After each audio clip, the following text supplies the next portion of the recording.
खुनु जोंहा समाजारि जेंना जौगानाय गैया। दा बेफोरबायदि गासैबो क्राइटेरिया थायोब्लासो जों दिनै एसटि केटेगरि मोनो। एसटिआ दिनै मोनसे पलिटिकेलि डिमान्ड खालामनाय। दा बिथांमोना दिनै बे ओनसोलावहाय बारै ससनावसो सफैदों। खुनु मोनसेबो क्राइटेरिया बिथांमोना मिलाया। अब्ला बिथांमोना दिनै एसटि मोननांगौनि खुनु जयगथा गैया। 6 जनगोष्ठीनि सायाव बाथ्रा बहनदों बनसु फरायसा आफादनि आफादगिरि बनजित मनजिल ब्रह्मआ। दा 6 जनगोष्ठीनिफ्राय जुदि होनायाव जेबो अबजेक्सन गैया, बयहाबो मोन्थाय आरो दाबिनो मोन्थाय दं। आरो बेयाव माखासे जोंनि 6 जनगोष्ठी एसटि होनाय, नाथाय जोंनि बर' हारिनि सायाव 6 शेड्युलनि सायाव जुदि बेयाव आखाइ होयोब्लासो बेयाव मानिनाय नङा ना।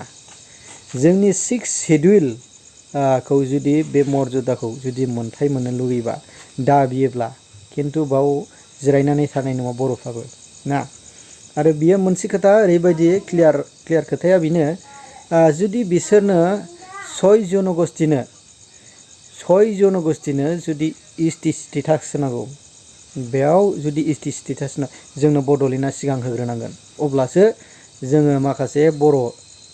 हारि एबा बर' जाथिया बेयाव गासैनिबो 6 जनगोष्ठीफोरनो एसटि स्टेटास होनाय जागोन ना। जोंनियानो दाबो जोंनि मोन्थाय, जोंनि एसटि हिसाबै रिजार्भेसन, जोंनि माखासे मोन्थायफोरा जोंनि बड'लेण्ड आन्दालन, बड'फा उपेन्द्र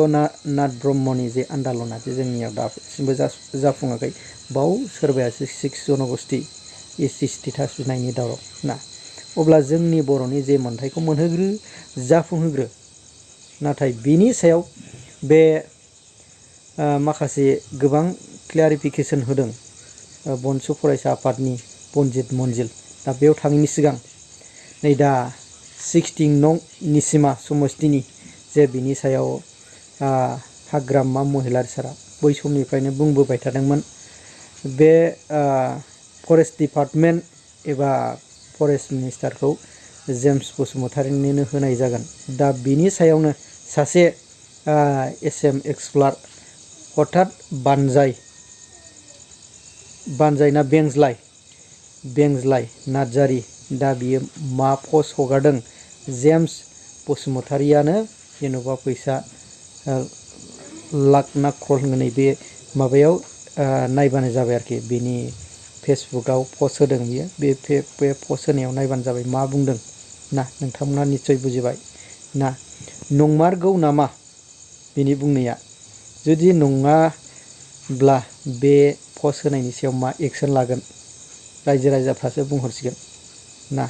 बिदि जिखुनु हक जाया भिडिअखौ नायलांग्रोबानो जाबाय। गेजेरजों बर' माहारि फरायसा आफादा जि आसामावहाय जि थासारि सोमजिबाय थानाय, दे 6टा जाथि जनगोष्ठी दे बिथांमोना एसटि डिमान्ड खालामदों आसामाव, बेखौ जों नुनो मोनदों। दा जोंनि बर' माहारि फरायसा आफादा स्ट्रंलि बिनि सायाव जों स्टेन्ड जागोन दि जोंनि आसामनि जि एसटि दङ, जाय एसटिनि जि मर्यादा दं, बेखौहाय सोरबा गुबुन जाय बिथांमोना नन ट्राइबेल्स आरो जाय बिथांमोना एसटिनि खुनु जयगथा गैया आरो बिथांमोना दिनै बे जोंनि एसटिनि जि मोन्थायफोरखौ सिफायनो सानदोंबा, बेवहाय बर' माहारि फरायसा आफादा जेब्लायबो जों अपोज खालामगोन। आरो बेवहाय जिहेतु जोंहा दिनै 6टा जाथि जनगोष्ठी जाय बिथांमोना दासिमबो दि इण्डियान कनस्टिटिउसनाव, भारतनि संबिजितआव बिथांमोना दिनै खुनु एसटि मोननायनि जयगथा गैया, जाय बिथांमोना बारे बारे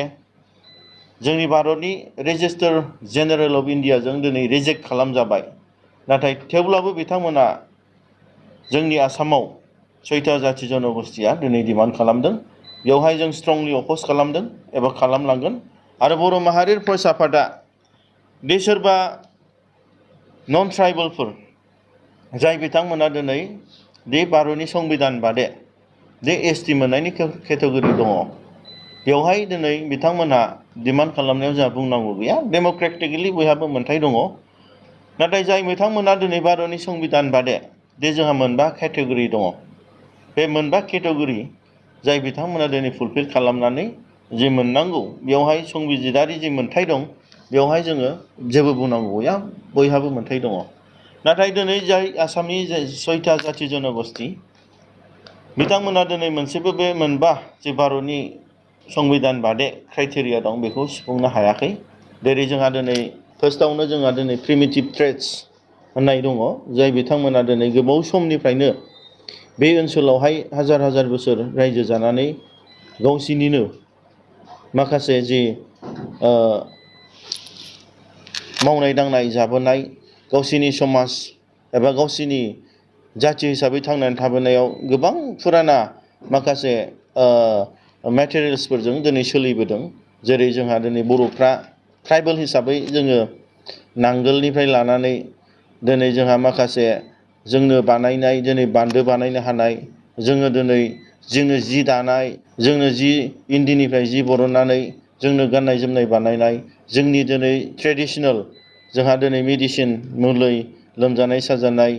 दिनै जोंहा जोंनिनो माखासे जेनेबा जौ गोरान जौ बिदै दा बैफोरबादि फुराना मोनसे जोंहा ट्रेड मोनसे थानांगौ मोनसे ट्राइबेल मोननोब्ला आरो बेजों लोगोसे जोंहा ट्राइबेल मोननोब्ला जोंहा मोनसे लाजिनाय जोंहा ट्राइबेल हिसाबै जों गुबुन जाथिफोरजों खाथियाव थांनानै जोङो थानो हाया बिथांमोननिफ्राय जों आन्दोआव जों थानांगौ आरो बिथांमोननिफ्राय जोङो माने जोंनि राव हारिमुखौ सेभ खालामनो थाखाय प्रटेक्सन होनो थाखाय जों जेब्लायबो बिसोरनिफ्राय जानगाराव थानानै जों सोलिग्रा जों माने गिदिर गोजौ थाखोनि मानसिजों जों थांनानै मिलायनानै थानो हाया जों हाग्रा बंग्रा जों खना गफा थाग्रा मोनसे जाथि नैबे मोनसे ट्रेडआ जोंना थानांगोन अब्लासो जों एसटि मोनगोन आरो बेजों लोगोसे मोनसे एसटि जानोब्ला जोंनि राव हारिमु जोंनि धोरोम जोंनि आसार खान्थि गासैबो थानांगोन अब्लासो दिनै मोनसे एसटिनि माबायाव जों मोनगोन आरो जोंहा दिनै जों इक'नमिकेलि पलिटिकेलि जिअग्राफिकेलि जों दिनै रिजार्भ एरियायाव थायो जाय जिनिसाव खुनु जोंहा समाजारि जेंना जौगानाय गैया दा बेफोरबायदि गासैबो क्राइटेरिया थायोब्लासो जों दिनै एसटि केटेगरि मोनो एसटिआ दिनै मोनसे पलिटिकेलि डिमान्ड खालामनाय बुस्थु नङा बेयो जाहैबाय जोंहा दिनै जा संबिधानावनो बे जोङो मोननांगौ मोनसे जाय बिथांमोना हाजार हाजार बोसोर जोंनि नैबे ओनसोलावनो संसार जानाय जाय बिथांमोना थागिबि गिबिसिन फैनानै गावसिनि राव हारिमु गावसिनि माने समाज मोनसे संसार जानाय बिसोरसो दिनै एसटि जानो मोनो दा बेवहाय जोंहा दिनै मोनबा जाथि जनगोष्ठीया खुनु मोनसेबो फुलफिलमेन्ट क्राइटेरिया दिनै भारतनि संबिधान बादे जाय रेजिस्टार जेनेरेल अफ इन्डिया दिनै बिथांमोनखौ एक्सेप्ट खालामनो हायाखै एबा रिजेक्ट खालामनाय जादों दिनै जों नायोब्ला राजबंसि बिदा फंबाय बिथांमोनखौ दिनै बेंगलाव थाग्रा कच राजबंसि बिथांमोना दिनै बेंगलि भाषा रायलायो दिनै आसामाव थानाया एसामिस रायलायो आरो बेजों लोगोसे जोंनि दिनै आहम बिथांमोनाबो दिनै अरिजिनेलि बिथांमोना थाइ भाषा रायलायोमोन नाथाय जोंनि आसामाव असमिया रायलायो असमिया होनो जाहैबाय मडार्न संस्कृत भाषा दा बिथांमोना दिनै गावसिनि धोरोमखौबो दिनै एंगारबाय बिथांमोना दिनै हिन्दु जाबाय दे बिथांमोननि धोरोमा दिनै बुद्धिस्टमोन दा बिथांमोना दिनै बे ओनसोलावहाय बारय ससनावसो सौफैदों खुनु मोनसेबो क्राइटेरिया बिथांमोना मिलाया अब्ला बिथांमोना दिनै एसटि मोननांगौनि खुनु जयगथा गैया आरो बेराफारसेथिं 96 माबा मोनसे बोसोरावहाय 6 माससो मोनसे कच राजबंसिफोरनो दिनै एसटि होनाय जादोंमोन नाथाय बिथांमोना दिनै मा खालामबाय बै समाव बेसेबां ट्राइबेलफोरनि रिजार्भेसन दंमोन जोंनि इउनिभारसिटिनि एडमिसननि दिनै मेडिकेल एडमिसन दिनै इन्जिनियारिं एडमिसन दिनै गभर्नमेन्टनि साख्रि गासैबो बिथिङाव 6 मासनि गेजेरावनो ट्राइबेलखौ अभारकाम खालामनानै गादबनानै बिथांमोना साफा साख्रिखौ दिनै एबा एडमिसननि माबाफोरखौ बिथांमोना लाजोबदों दा गभर्नमेन्टआ बेवहाय सिन्था खालामनाय जादों दे बिथांमोन बादे गोजौ थाखोआव थांखानाय जोंनि ट्राइबेलफोरनिख्रुइ बुद्धि गोरोंसिन लाजिनाय गैसिना माने बेफोरबादिया दिनै बे बर'फोरखौ 6 मासनि गेजेराव गादबदोंब्ला अब्ला ट्राइबेलफोरनि फिउचारा खुनु माने फिउचार गैया होननानै बिथांमोनखौ उइथड्र खालामफिननाय जादों दा बेनि गेजेरावहाय जों बेखौनो बुंनो सानगोन बर' माहारि फरायसा आफादा दे जोंहा दिनै भारतआवहाय जाय बिथांमोना अलरेडि 6 बारसोआनो रेजिस्टार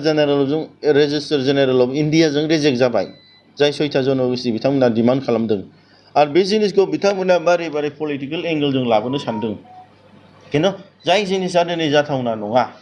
खुनु पार्लियामेन्टआव एक्ट जायाब्ला खुनु जोंनि कन्स्टिटिउसनेलनि प्रभिजनजों बिथांमोननि क्राइटेरिया मिलायाब्ला बेवहाय सोरबा दिनैहाय आसाम गभर्नमेन्टआबो सोरबा पार्सनेल मानगोनां जोंनि आसामनि चिफ मिनिस्टार हेमन्त बिश्व शर्मायाबो बेखौ होनो हाया आरो बिथांमोना जुदि गमामायैनो गावसिनि माखासे पलिटिकेल एंगलजों गावसिनि राजनितिक लाबालाबनि थाखाय होनो सानोब्ला बेयाव बनसुआ स्ट्रंलि अपोज खालामगोन आरो जों बेखौनो बुंनो लुबैदों